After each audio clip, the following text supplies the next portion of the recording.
So this story is right up my alley. It's a tale of thieves and cannibalism. So buckle in for this roller coaster of a short story. The Robber Bridegroom. This was also found in Grimm's Fairy Tales. Thanks for coming to watch. There was once a miller who had a beautiful daughter, and when she was grown up, he became anxious that she should be well married and taken care of. So he thought, if a decent sort of man comes and asks her in marriage, I will give her to him. Soon after, a suitor came forward, who seemed very well to do, and as the miller knew nothing of his disadvantage, he promised him his daughter.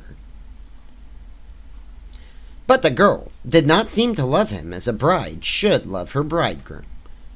She had no confidence in him. As often as she saw him, or thought about him, she felt a chill at her heart. One day he said to her, "You are to be my bride, and yet you have never been to see me." The girl answered, "I do not know where your house is." Then he said, "My house is a long way in the woods." She began to make excuses, and said she could not find the way to it. But the bridegroom said, "You must come and pay me a visit next Sunday. I have already invited company, and I will strew ashes on the path through the woods, so that you will be sure to find it." When Sunday came, and the girl set out on her way, she felt very uneasy, without wholly knowing why. And as she filled both pockets full of peas and lentils, there were ashes strewn on the path through the woods, but nevertheless, at each step she cast to the right and to the left a few peas on the ground. So she went on the whole day until she came to the middle of the wood, where it was the darkest, and there stood a lonely house, not pleasant in her eyes, for it was dismal and unhomelike. She walked in, but there was no one there, and the greatest stillness reigned. Suddenly she heard a voice cry, turn back, thou pretty bride, within this house thou must not bide, for here do evil things betide."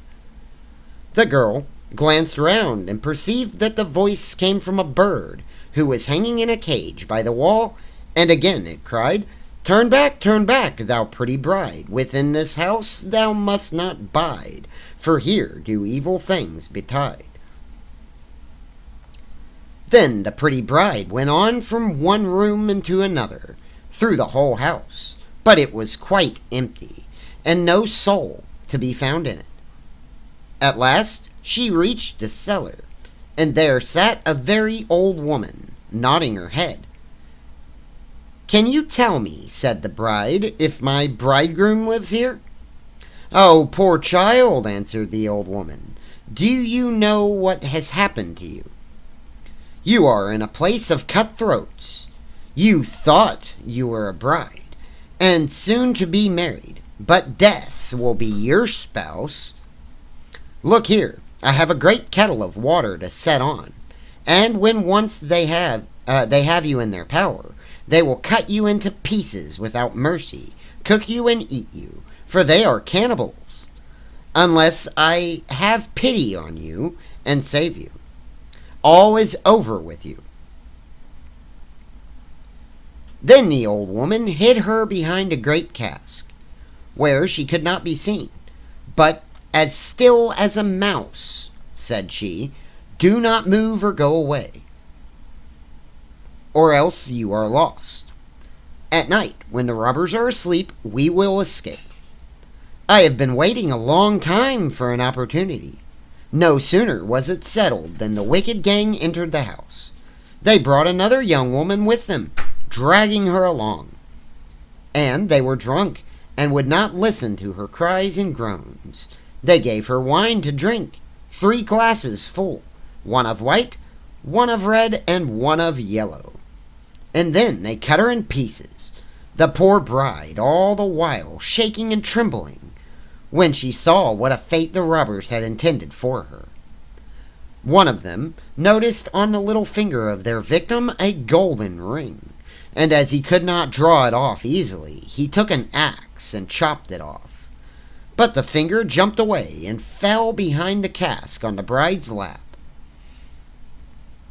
The robber took up a light to look for it, but he could not find it.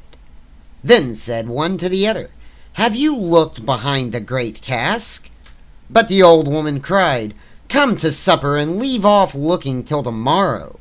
The finger cannot run away." Then the robber said that the old woman was right, and they left off searching, and sat down to eat. And the old woman dropped some sleeping stuff into their wine, so that before long they stretched themselves on the cellar floor, sleeping and snoring. When the bride heard that, she came from behind the cask, and had to make her way among the sleepers lying all on the ground. And she felt very much afraid lest she might awaken any of them. But by good luck she passed through, and the old woman with her, and they opened the door, and they made all haste to leave that house of murderers. The wind had carried away the ashes from the path, but the peas and lentils had budded and sprung up, and the moonshine upon them showed the way. And they went on through the night, till in the morning they reached the mill. Then the girl related to her father all that had happened to her. When the wedding day came, the friends and neighbors assembled, the miller having invited them, and the bridegroom also appeared. When they were all seated at the table, each one had a tale to tell. But the bride sat still, and said nothing, till at last the bridegroom said to her, "Now, sweetheart, do you know no story?" "Tell us something," she answered. "I will tell you my dream. I was going alone through a wood, and I came at last to a house in which there was no living soul. But by the wall was a bird in a cage, who cried, 'Turn back, thou pretty bride, within this house thou must not bide, for evil things do here betide.' And then again it said it. Sweetheart, the dream has not ended. Then I went through all the rooms, and they were all empty, and it was so lonely and wretched. At last I went down into the cellar, and there sat an old woman, nodding her head. I asked her if my bridegroom lived at that house, and she answered, 'Ah, poor child, you have come into a place of cutthroats. Your bridegroom does live here, but he will kill you and cut you in pieces, and then cook you and eat you. Sweetheart, the dream is not ended.' But the old woman hid me behind a great cask, and no sooner had she done so than the robbers came home, dragging with them a young woman, and they gave her to drink wine thrice, white, red, and yellow. Sweetheart, the dream is not ended yet. And then they killed her and cut her in pieces. But sweetheart, my dream is not yet ended. And one of the robbers saw a gold ring on the finger of the young woman, and as it was difficult to get off, he took an axe and chopped off the finger, which jumped upwards, and then fell behind the great cask right on my lap. And here is the finger with the ring." At these words she drew it forth and showed it to the company. The robber, who during the story had grown deadly white, sprang up and would have escaped, but the folks held him fast and delivered him up to justice, and he and his whole gang were for their evil deeds condemned and executed. And that's an excellent way to end a story just like that. Thank you so much for coming to watch, and I hope you enjoy it. See you next time, maybe.